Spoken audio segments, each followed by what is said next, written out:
perkenalkan, saya Ifar Pamungkas dari Prodi Akuntansi dengan NIM 220211154. Saya mahasiswa dari kampus Institut Manajemen Wirata Indonesia. Saya membuat video ini bertujuan untuk memenuhi tugas UTS Bahasa Indonesia dengan dosen yang terhormat, Ibu Darmina Darus. Di sini saya akan sedikit menjelaskan materi tentang jenis-jenis tulisan. Jenis-jenis tulisan ada 5 jenis. Yang pertama, tulisan eksposisi. Yang kedua, tulisan argumentasi. Yang ketiga, tulisan persuasi. Yang keempat, tulisan narasi. Dan yang terakhir, tulisan deskripsi. Kita lanjut ke jenis tulisan yang pertama, yaitu tulisan eksposisi. Apa itu tulisan eksposisi? Eksposisi atau ekspositori adalah tulisan yang menjelaskan, menerangkan, atau menguraikan suatu topik secara objektif atau apa adanya sesuai dengan kenyataan tanpa melibatkan sikap dan atau pendapat penulis. Ciri-ciri tulisan eksposisi. Yang pertama, memberikan informasi atau pengetahuan. Ciri-ciri yang kedua, menggunakan bahasa yang baku. Ciri-ciri ketiga, berisi tentang sebuah fakta. Ciri-ciri yang keempat, format penulisannya singkat, jelas, dan padat. Dan ciri-ciri yang terakhir, bersifat objektif dan tidak memihak. Jenis tulisan yang kedua adalah tulisan argumentasi. Apa itu tulisan argumentasi? Argumentasi adalah jenis tulisan yang berupaya memengaruhi pembaca agar pembaca menyesuaikan pendapat, pandangan, dan sikap mereka sejalan dengan penulis.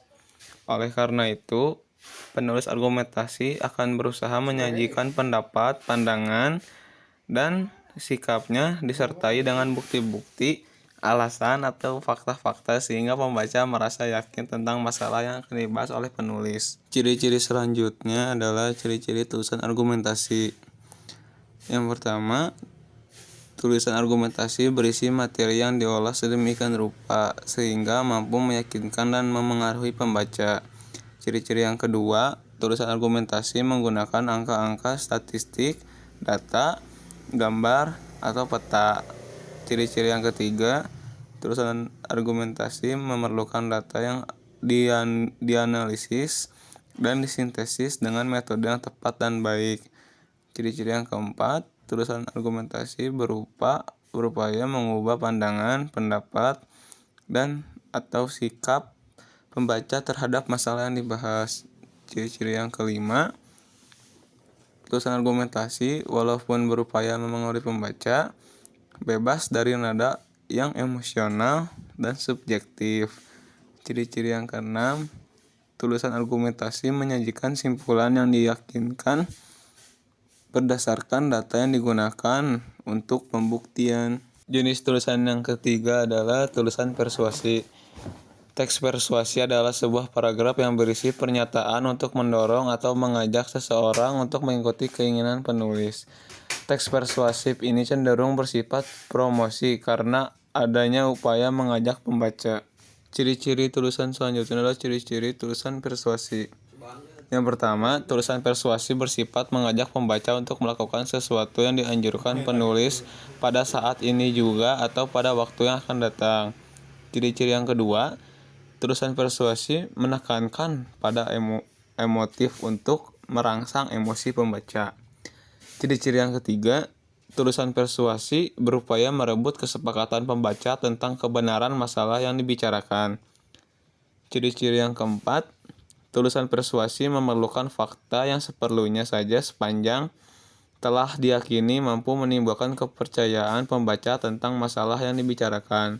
Ciri-ciri yang kelima, tulisan persuasi merupakan hasil analisis situasi yang melatari pembaca secara menyeluruh, terutama tentang sesuatu yang disukai dan yang tidak disukai, dan yang boleh dan tidak boleh dilakukan pembaca sesuai dengan kepercayaan dan keyakinan mereka.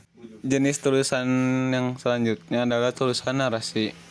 Narasi adalah jenis tulisan yang menceritakan suatu peristiwa atau kejadian dan di dalamnya diuraikan bagaimana peristiwa itu berlangsung sedemikian rupa sehingga pembaca benar-benar menghayatinya, seolah-olah kejadian itu benar-benar terjadi di hadapannya. Ciri-ciri tulisan narasi. Yang pertama, tulisan narasi berisi rangkaian peristiwa yang membentuk keutuhan cerita. Yang kedua, tulisan narasi memiliki pelaku yang melaksanakan tindakan-tindakan. Yang ketiga, tulisan narasi menyajikan peristiwa berdasarkan urutan waktu kejadiannya. Yang keempat, tulisan narasi dilengkapi dengan motif, latar, konflik, tema, amanat, sudut pandang, gaya bahasa khas, dan unsur-unsur lain yang menghidupkan cerita. Yang kelima, tulisan narasi menyajikan rangkaian peristiwa dari awal sampai akhir, tetapi urutannya tak harus disajikan secara lurus, boleh dengan sorot balik, melingkar, dan sebagainya sesuai dengan keperluan cerita dan kemahiran penulisnya. Yang keenam, tulisan narasi ada yang bersifat non-fiktif dan ada pula yang bersifat fiktif.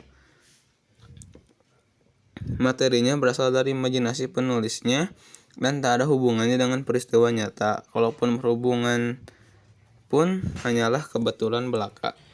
Dan jenis tulisan yang terakhir adalah tulisan deskripsi. Apa itu tulisan deskripsi?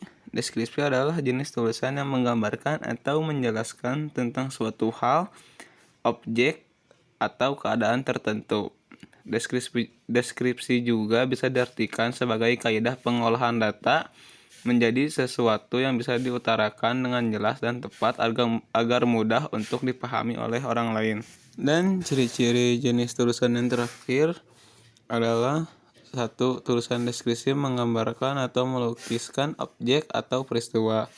Yang kedua, tulisan deskripsi bertujuan untuk menciptakan kesan pada pembaca seolah-olah mereka sendiri mengalami, menyaksikan, dan atau mendengarkan objek atau peristiwa yang digambarkan oleh penulis. Yang ketiga, tulisan deskripsi bersifat objektif karena penulis menggambarkan sesuatu yang dideskripsikan sebagaimana adanya objek dan atau peristiwa itu. Ciri-ciri yang terakhir, tulisan deskripsi tampil dalam salah satu dari dua bentuk, sebagaimana adanya objek atau peristiwa yang dideskripsikan atau sesuai dengan kesan yang dialami oleh penulis ketika melihat dan atau mendengarkan objek atau peristiwa itu. Sekian yang bisa saya sampaikan. Mohon maaf bila ada salah kata karena saya masih dalam tahap pembelajaran. Sekian dan terima kasih.